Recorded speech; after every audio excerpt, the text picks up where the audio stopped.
Admiral Kim Tae-ho stood on the bridge of the New Seoul, watching the blue marble of Haven's Rest grow larger on the screen. Something was wrong. The planet looked too clean, too empty. No lights from the cities, no ships moving around the orbital stations. Just silence. "Captain Park Min-soo, take us closer," Kim ordered. His voice stayed calm, but his hands gripped the chair arms tight. Haven's Rest was home to 50,000 people. It should be busy with ships and signals. Instead, it was quiet as death. Park guided the ship through the empty space around the planet. Where the orbital docks should be, there was nothing, not even wreckage. It was like they had never existed at all. "Sir, I'm not reading any human life signs," reported Officer Lee So-jin from her station. Her voice shook a little. "In fact, I'm not reading any signs that humans were ever here." Kim felt ice in his stomach. "What do you mean?" "The cities are gone. The farms are gone. Even the roads are gone. The planet looks like it did before we ever settled it."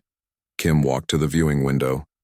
Haven's Rest spun below them, covered in green forests and blue oceans, beautiful and natural. Too natural. He remembered the pictures from when they first colonized this world. It had looked exactly like this, wild and untouched.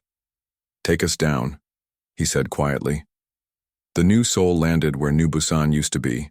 The city had been home to 20,000 people just 3 months ago. Now there was only grass and trees, old trees that looked like they had been growing for hundreds of years. Captain Park assembled a landing team. Along with Dr. Lee So-jin, they took Commander Yoo Jae-min and 6 Marines. They walked through the forest where busy streets should have been. The trees were real. The grass was real. But there were no roads underneath. No buried pipes or cables. Nothing to show that humans had ever lived here. "This is impossible," Dr. Lee said, kneeling beside a stream. "This water is too clean. When we left 3 months ago, this was the downtown area. There were buildings, parking lots, thousands of people. Now it's like we never existed." Commander Yu was scanning with his equipment. "I'm picking up some strange energy readings about 2 kilometers north. Very faint." They walked through the forest. Kim had been to Haven's Rest before. He remembered the layout of the city. They should be walking through the government district now. Instead, they were pushing through thick bushes and stepping over fallen logs. The energy readings led them to a clearing where the old colony headquarters used to be. In the center of the clearing was a single metal plate, about the size of a dinner table. It was the only thing left that proved humans had ever been here. Dr. Lee ran her scanner over the plate. "It's made of earth steel, definitely human-made. But everything else?" She looked around at the forest. "Everything else has been replaced." Commander Yu knelt beside the plate and found something etched into the metal. Strange symbols that looked like writing. "I've never seen these marks before. They're not in any human language." "Send the images back to Earth," Kim ordered. "And keep scanning, there has to be something else." They spent 6 hours searching. They found nothing else, no bones, no ruins, no trash, no signs that 50,000 people had lived and died here. Just one metal plate with alien writing. Back on the ship, Kim called an emergency meeting. The senior officers gathered in the conference room, all looking as confused and scared as he felt. "Report," he said simply. Dr. Lee stood up. "Sir, based on our scans, Haven's Rest has been completely restored to its pre-colonization state. Not just destroyed, replaced. The forests are real, the rivers are real, but they're exactly like they were 200 years ago before we arrived." "How is that possible?" asked Captain Park. "I don't know. The technology required would be beyond anything we've ever seen. You would need to break down every human-made molecule and replace it with natural materials. Then you would need to grow forests and rivers in exactly the right places to match the original planet."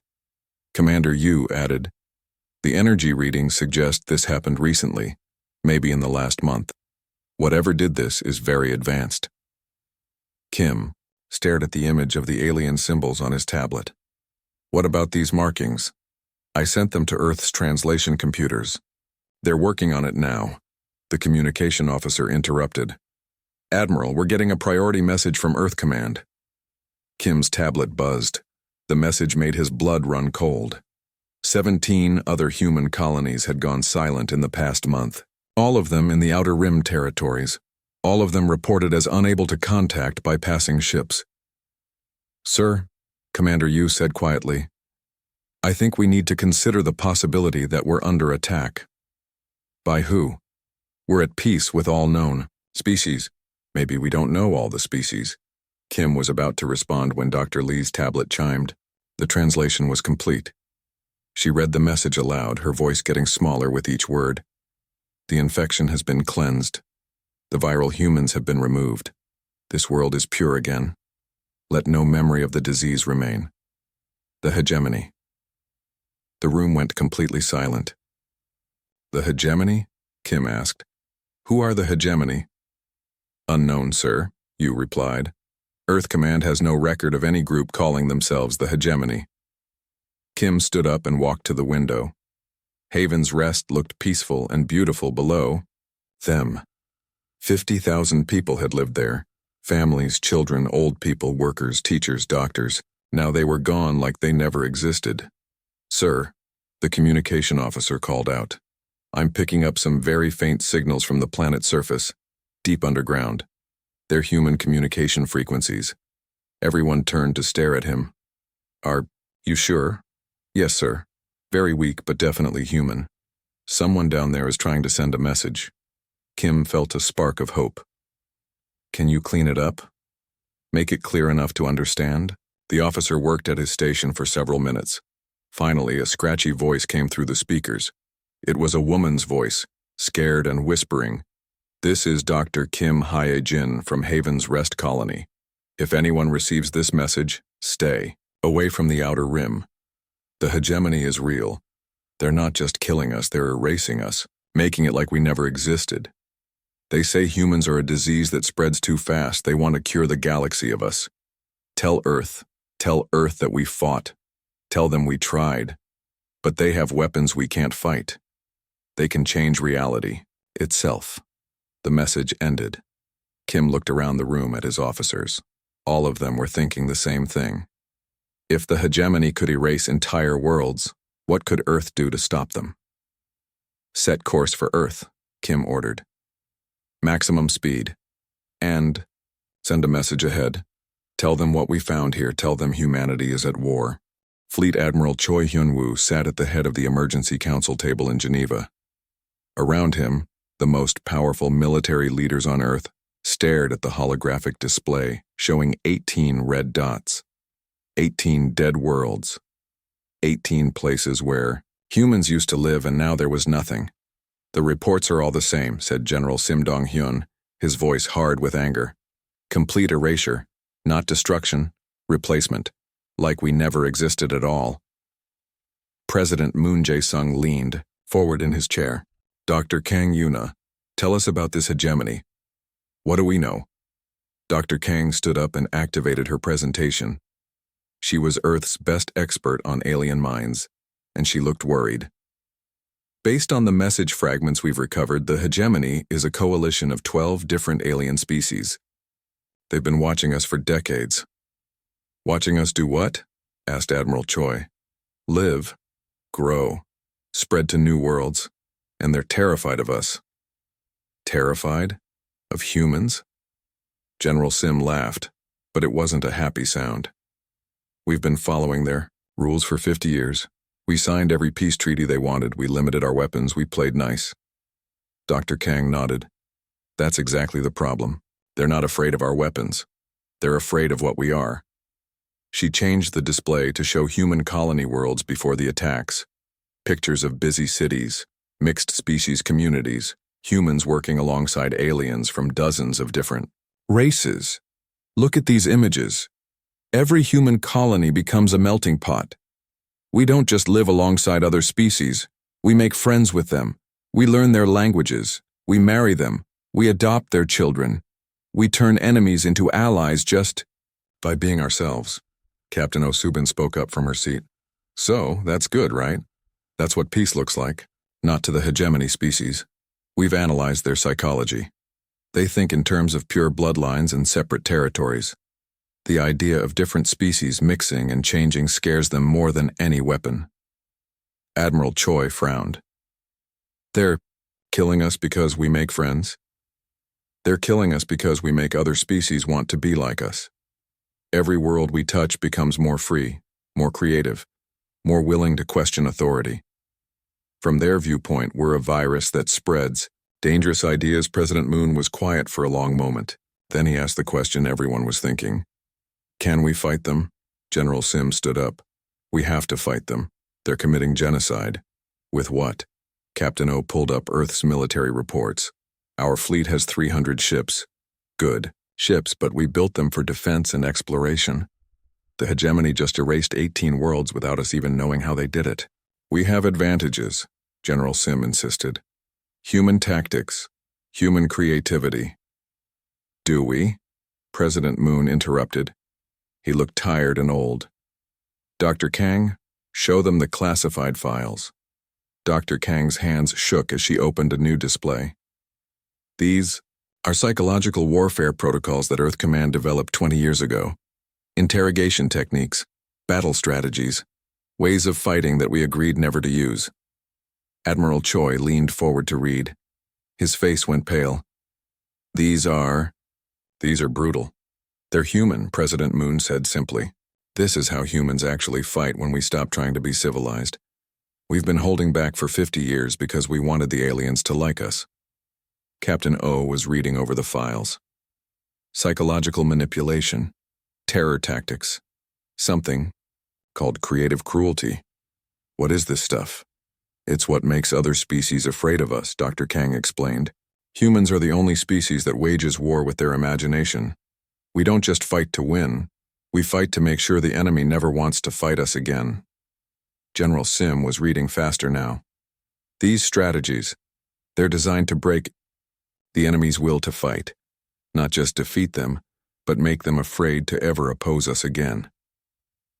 The Galactic Accords made us promise never to use these methods, President Moon said. We agreed to fight like civilized beings.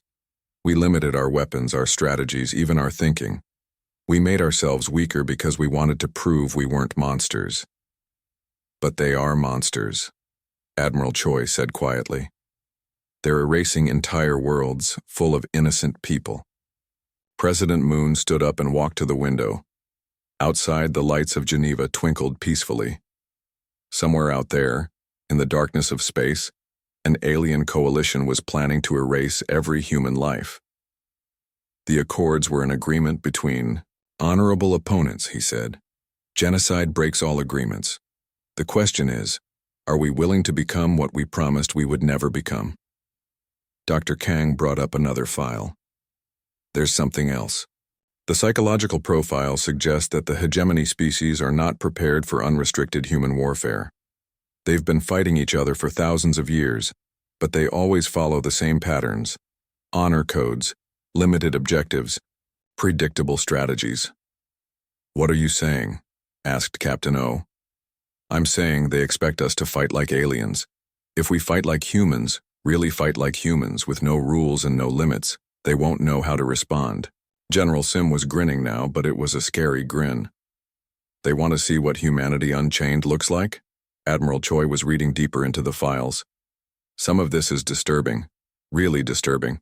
Are we sure we want to open this door? They opened it when they decided to commit genocide, President Moon said. The question is whether we walk through it or let them finish killing us. Captain O found a file marked Nightmare Logistics. What's this one? Dr. Kang pulled it up. It's a supply chain strategy. Instead of traditional military supply lines, it assumes that human forces will live off the enemy's resources. Take their food, their fuel, their weapons. Make them afraid to leave anything unguarded because humans will find a way to use it against them.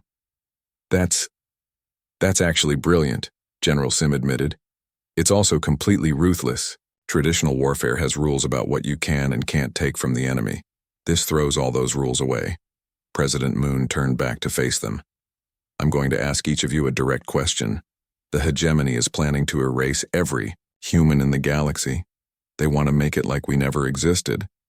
Are you willing to do whatever it takes to stop them? Admiral Choi answered first. Yes, General Sim nodded. Yes. Captain O took longer to answer. If it means saving innocent people, yes. Dr. Kang was last. The psychological profiles suggest that if we do this, if we really unleash human nature, we might win. But we'll also scare every other species in the galaxy. They'll know what humans are really capable of. Good, President Moon said. Let them know. Let them understand that humanity tried to be civilized and got genocide in return. Let them see what happens when you force humans to remember what we really are. He walked back to the head of the table and picked up a tablet. I'm signing Executive Order 2847. As of right now, Earth is no longer bound by the limitations in the Galactic Accords. All psychological warfare protocols are authorized.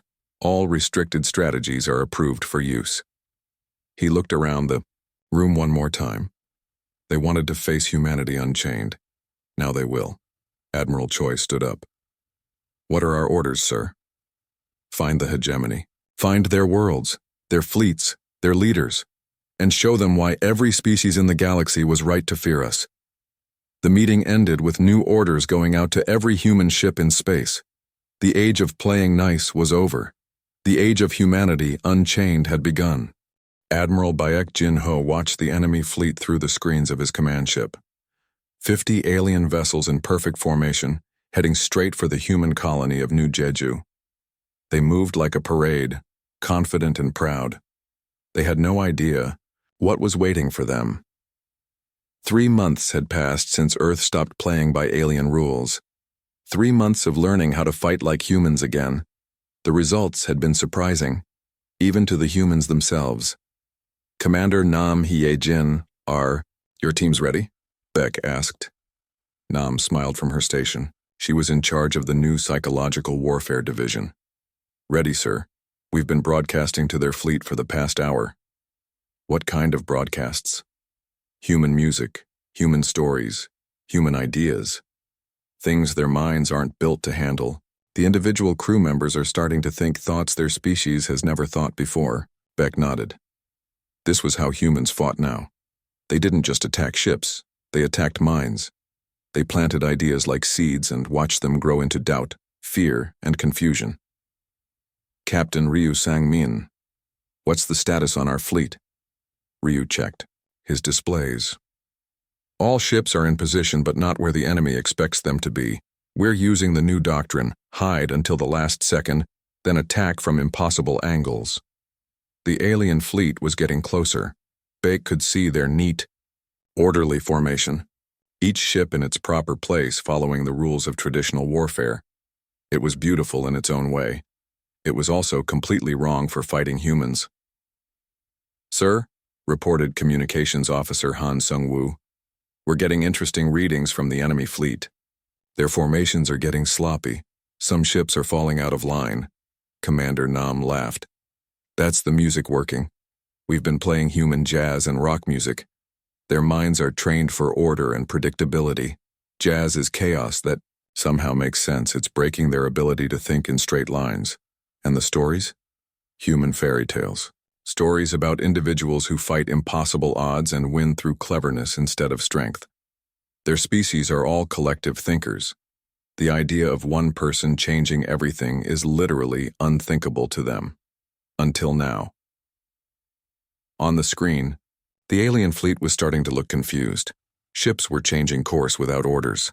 Some were slowing down, others were speeding up. The perfect formation was falling apart. This is fascinating, said Dr. Im Yeon-soo from her science station. I'm reading brain pattern changes in the alien crews. They're starting to think like individuals instead of a group mind. Beck had read the reports about Dr. Im's work. She was developing what Earth Command called cultural weapons. Human ideas so powerful they could change alien minds just by being heard. Philosophy, music, literature, art. All the things that made humans. Human were now military assets. Time to spring the trap, Beck decided. All ships engage. What happened next would be talked about in military schools for generations. The human fleet didn't attack in formation. They didn't follow predictable patterns. Instead, they appeared from everywhere at once, hiding behind asteroids, inside debris fields, even inside the trails of comets. Captain Ryu's ship came up from underneath the enemy fleet. Commander Nam's ships attacked from the sides. Admiral Beck's command group came straight through the middle. The aliens had prepared for traditional warfare. They got human chaos instead. Enemy ship requesting communication, reported Officer Hun. Put them through. The alien commander appeared on screen. It looked like a cross between a bird and a lizard with 4 eyes that were blinking in confusion. Human fleet, why do you not follow proper battle formations? This is not how civilized beings fight. Beck looked at the alien for a moment. We're not civilized anymore. You taught us that when you started erasing our worlds. You must follow the rules of warfare. There are proper ways to conduct battle. Your species erased 50,000 innocent people from Haven's Rest. You made it like they never existed. What rules were you following then? The alien commander's eyes blinked faster. That was necessary. Humans are a disease that spreads chaos. We must cure the galaxy. Then let us show you what human chaos really looks like. Beck cut the communication and gave new orders. All ships protocol nightmare. Show them what happens when you try to cure the galaxy of humanity. The human ships began to fight in ways that alien military minds couldn't understand. They used their own damaged vessels as weapons, ramming them into enemy ships. They hacked alien communication systems and filled them with human music and poetry. They targeted not just engines and weapons, but life support systems, making the enemy crews afraid and desperate. Most disturbing of all, they rescued enemy survivors and treated them well, fed them human food, played them human music, told them human stories. Within hours, some of the alien prisoners were asking to join the human fleet. This is insane, Captain Rue reported. Half the enemy survivors want to defect. They say they've never felt free before. Dr. Im was monitoring the rescued aliens. It's working exactly as predicted. Human contact changes them at a basic psychological level. They start thinking like individuals. They start wanting freedom. The battle lasted 6 hours. When it was over, the human fleet had destroyed or captured all 50 alien ships.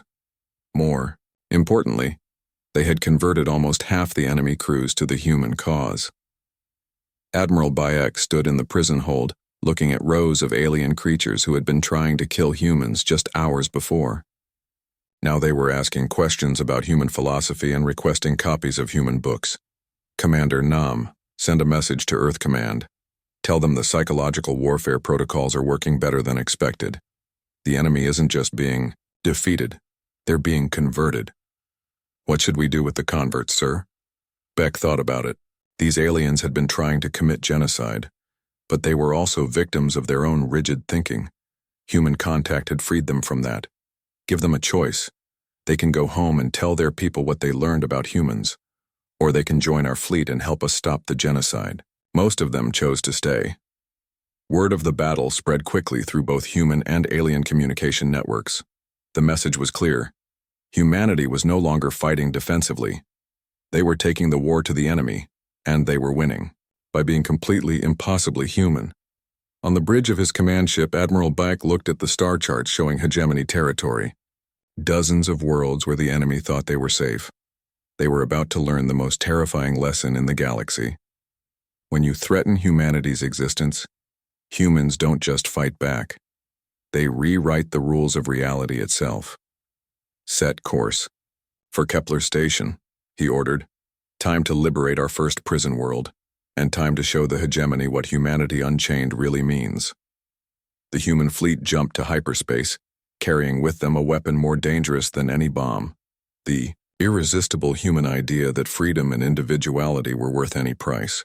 Captain Yoon Hae-ri crept through the ventilation shaft of the Hegemony Research Station, her heart pounding in her chest. Below her, alien scientists were doing terrible things to human prisoners. She had been watching for 3 hours, and what she saw made her sick and angry at the same time. The research station orbited a dead planet in hegemony space.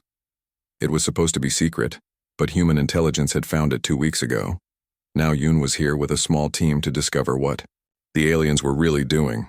What she found was worse than anyone had imagined. Captain, whispered Sergeant Lim Tae-young through her earpiece. I'm seeing the same thing from the east side. They're not just studying our people. They're trying to copy them. Yoon adjusted her position to get a better view of the laboratory. Below, alien scientists were running tests on human prisoners, measuring their reactions to different situations. But these weren't torture experiments. They were trying to understand what made humans so adaptable. Look at Chamber 7, Lim continued. They've got an alien hooked up to the same machines they use on humans. I think they're trying to give aliens human-like thinking. Yoon saw it too. A bird-like alien strapped to a table with wires running into its head. On the screens nearby, she could see brain patterns that looked almost human. The alien was struggling against the restraints, its eyes wide with something that looked like panic. They're trying to make themselves more like us, she realized. But it's not working. Through her scope, she watched as the alien subject began to convulse. The alien scientists rushed around checking their equipment, but it was too late. The test subject was dying, its brain unable to handle the chaos of human-style thinking. "Captain," came another voice through her earpiece. It was Dr. An Gi-seop, the team's science specialist. "I'm in the data storage area. You need to see what I found." "What is it?" "Records of their experiments going back 20 years. They've been studying us since before the genocide started. And Captain, they're not just afraid of us. They're jealous." Yoon began moving through the ventilation system toward An's position. "Explain." "Every species they've tested can only think in limited ways. But humans think in possibilities. When you give other species an impossible problem, they give up. When you give humans an impossible problem, they rewrite the problem until it becomes possible." Yoon dropped down into the data storage room, where Dr. An was copying files onto portable drives. The alien computers were full of research data, psychological profiles, and something that looked like battle plans. "What are those battle plans?" "They're not battle plans, they're failure reports. The hegemony has been fighting wars for thousands of years, and they always win the same way, with superior numbers and firepower. But every simulation they run against humans ends in their defeat." Yoon looked at the alien computer screens. The text was translated into human language, and what she read made her stomach turn. The aliens had run thousands of war simulations, trying to find a way to defeat human military tactics. Every single simulation ended with human victory. How is that possible? "They have bigger fleets and better technology," Dr. An pointed to a section of the report. "Because they can only think of limited solutions. Look at this. When they simulate a space battle, they assume both sides will follow traditional tactics: formation flying, direct attacks, honorable combat. But when they factor in human unpredictability, their computers can't calculate a victory condition. So they decided to erase us instead of fighting us." Exactly. Genocide was the only solution their minds could imagine. Yoon heard footsteps in the corridor outside. "Pack up those files. We need to get to the prison levels and rescue our people." They moved through the station like ghosts, avoiding alien patrols and security systems. The prison level was 5 floors down, heavily guarded and full of humans who had been missing for months or even years. When they reached the first prison block, Yoon was amazed by what she found. The human prisoners weren't broken or defeated. Instead, they had organized themselves into a functioning society. They had leaders, work groups, even schools for the children. "Captain Yoon?" A woman approached the cell bars. She was thin and tired, but her eyes were bright and alert. "I'm Colonel Song-min Ai, formerly of the 3rd Colonial Marines. Are you here to rescue us?" "That's the plan, Colonel. How many prisoners are there?" "About 3,000 humans spread across this station." "But Captain, you need to know something. We're not the only ones being held here." Song led them deeper into the prison block. In the back sections, Yoon found something that changed everything. Alien prisoners. Hundreds of them, from dozens of different species, all of them being held by the hegemony. "They're dissidents," Song explained. "Aliens who questioned their governments or refused to follow orders. The hegemony has been collecting them for years." Dr. An was scanning the alien prisoners with his equipment. "Captain, these aliens are different from the others we've encountered. Their brain patterns are more flexible." One of the alien prisoners approached them. It looked like a cross between a wolf and a jellyfish, with tentacles instead of arms, and multiple eyes. When it spoke, its voice was surprisingly gentle. Are you the humans who have been winning battles against the hegemony? You nodded. We are. Then you are our hope as well. The hegemony fears you because you represent something they cannot control. Individual thinking, creative problem solving, the freedom to question authority. Another alien prisoner joined the conversation. This one looked like a walking crystal formation. They have been trying to eliminate these traits from all species for generations. You humans are not the first to be targeted, only the most successful at resisting. Colonel Song added, Captain, these alien prisoners have been teaching us about hegemony psychology, and we've been teaching them about human thinking. The results have been interesting. Interesting how? Show her, Song said to the wolf jellyfish alien. The alien picked up a piece of metal debris from the floor. In seconds, it had bent and shaped the metal into a complex tool. Before contact with humans, my species could only use tools in the ways we were taught. Human thinking has taught me to see possibilities instead of limitations, the crystal alien added. We have all changed through contact with human ideas. We think more freely now. We question things we never questioned before. We imagine solutions that were previously unthinkable. Dr. An was taking readings as fast as he could. This is incredible. Human contact actually changes alien brain patterns. We're not just influencing their behavior, we're evolving their minds. Yoon began to understand the true scope of what was happening. The hegemony isn't just afraid of humans. They're afraid that human thinking will spread to every species in the galaxy. And they're right to be afraid, Colonel Song said, because that's exactly what's happening. Every alien who spends time with humans becomes more like us, more free, more creative, more willing to stand up for themselves. Suddenly, alarms began blaring throughout the station. Red lights flashed in the corridors. They know we're here, Sergeant Lim reported through the communication system. Multiple guard units moving toward the prison levels. Yoon made a quick decision. Colonel Song, can your people fight? We've been planning for this day for months. Good. Dr. An, can the alien prisoners help? The wolf jellyfish alien answered for itself. We have been waiting for the chance to strike back at our captors. Human thinking has taught us that freedom is worth any risk. Within minutes, the prison break became something the hegemony had never seen before. Humans and aliens working together, using creative tactics that the guards couldn't predict or counter. They turned prison cells into weapons, used ventilation systems as highways, and converted cleaning supplies into explosives. Most importantly, they fought with human-style thinking. When the guards blocked one escape route, the prisoners made 3 new ones.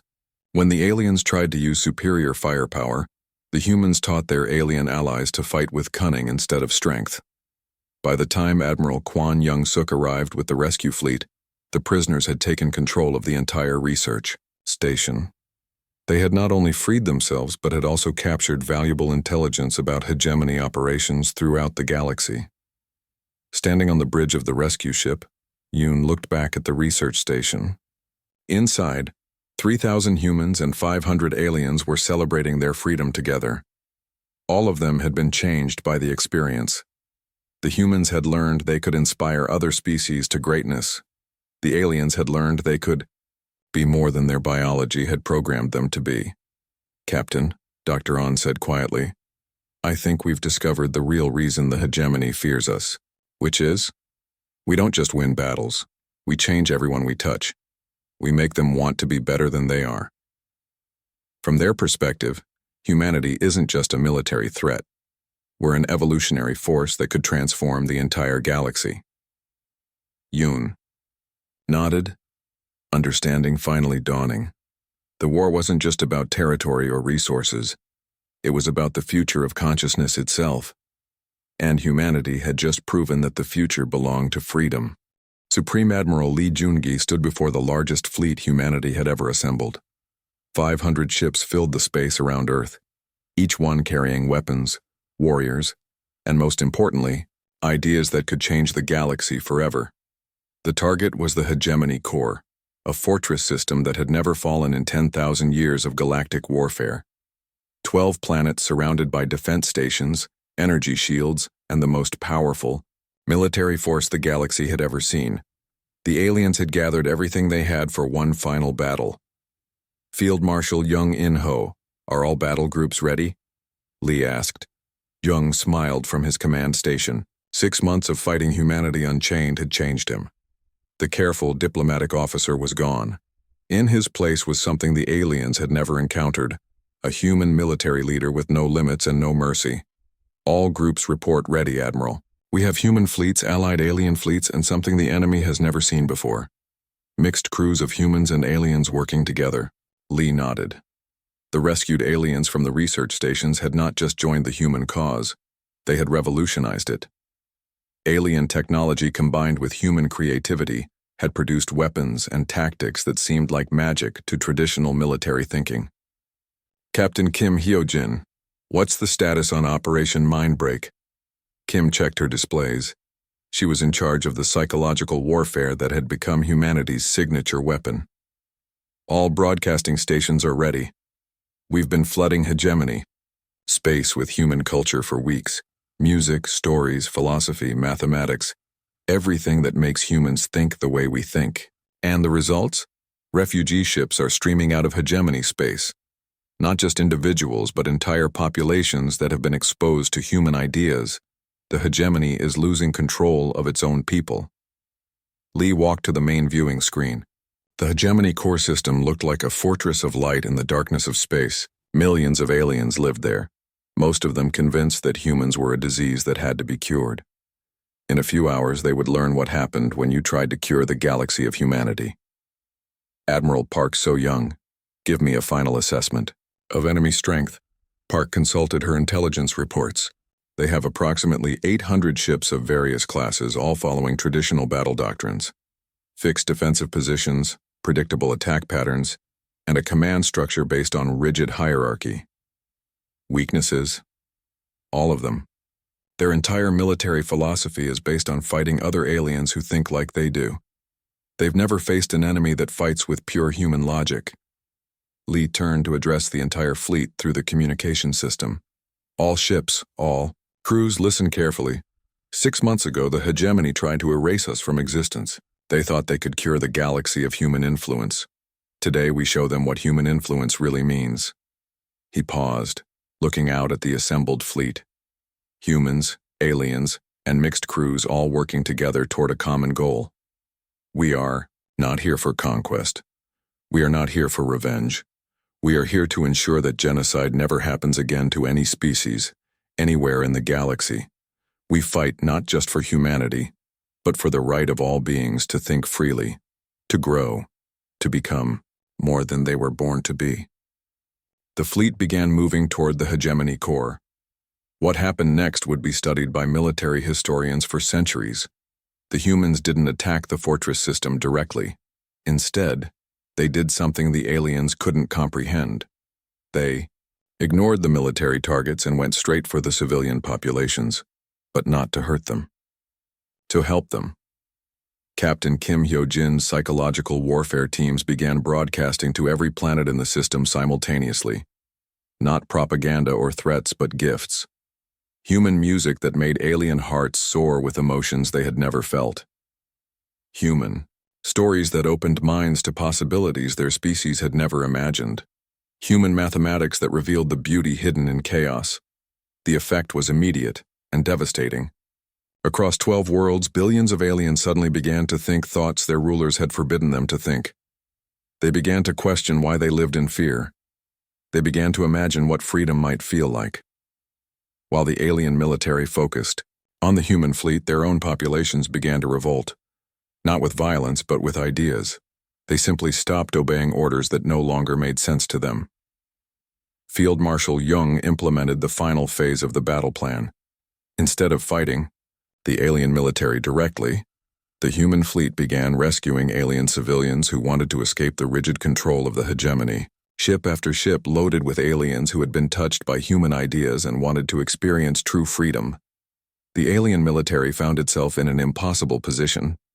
They could fight the human fleet, but that would mean firing on their own civilians. They could protect their civilians, but that would mean allowing human ideas to spread even further. Admiral Lee watched the enemy fleet break apart as individual ship commanders began making their own decisions instead of following orders. Some attacked the humans. Others tried to rescue their own people. Many simply stopped fighting and opened communications to ask about human philosophy. "Admiral," reported Captain Park, "we're receiving surrender requests from 17 enemy commanders. They say they want to understand human thinking before they decide whether to continue fighting. Grant the requests. Send them our best teachers." The battle for the Hegemony Core lasted 3 days, but it wasn't really a battle. It was a conversion. By the end, more than half the alien military had joined the human cause. The other half had simply stopped fighting, too confused by new ideas to continue following old orders. On the 3rd day, Lee received a communication from the Hegemony High Command. The 12 rulers of the coalition appeared on his screen, their alien faces showing fear and confusion. "Human Commander," the lead alien spoke in a voice like grinding stone, "we demand that you cease this attack on our territory." Lee looked at them calmly. "We're not attacking your territory. We're freeing your people. You are destroying our civilization with your poisonous ideas. We're showing your people that they can choose their own civilization." Another alien ruler leaned forward. "You must stop spreading human thinking. It is destroying the order of the galaxy." "The order of the galaxy included genocide," Lee replied. "That order needed to be destroyed. What do you want from us?" Lee smiled, and it was not a gentle expression. "Unconditional surrender, complete disarmament, and a public apology to every species you have oppressed, enslaved, or attempted to. Genocide. Impossible. We are the natural rulers of this galaxy." "Were," Lee corrected. "You were the natural rulers, but you made a mistake. You tried to erase humanity, and in doing so you taught every species in the galaxy what freedom looks like. Now they all want it." The communication ended abruptly, but it didn't matter.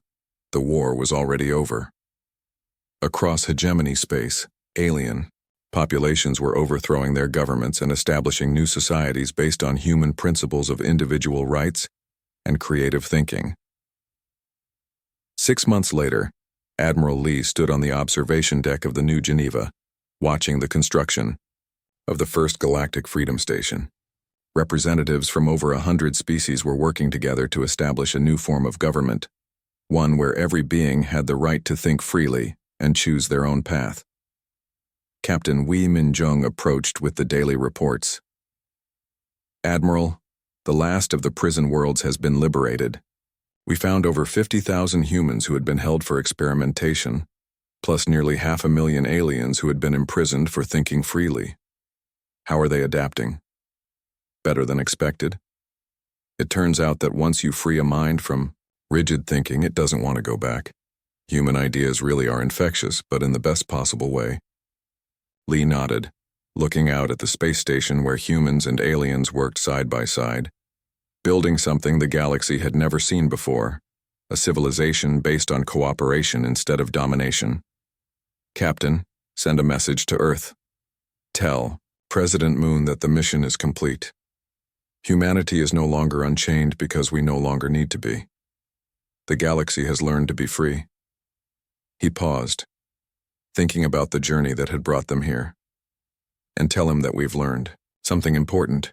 The aliens were right to fear us, not because we're violent or destructive, but because we're contagious. Every species we touch becomes a little more human, more free, more creative, more willing to dream of impossible things." In the end, the hegemony's greatest fear had come true. Human influence had spread throughout the galaxy, changing every species it touched. But instead of destroying galactic civilization, it had transformed it into something beautiful. The age of genocide was over. The age of freedom had begun. And at the center of it all, humanity stood not as conquerors but as teachers, showing the galaxy what it meant to be truly alive.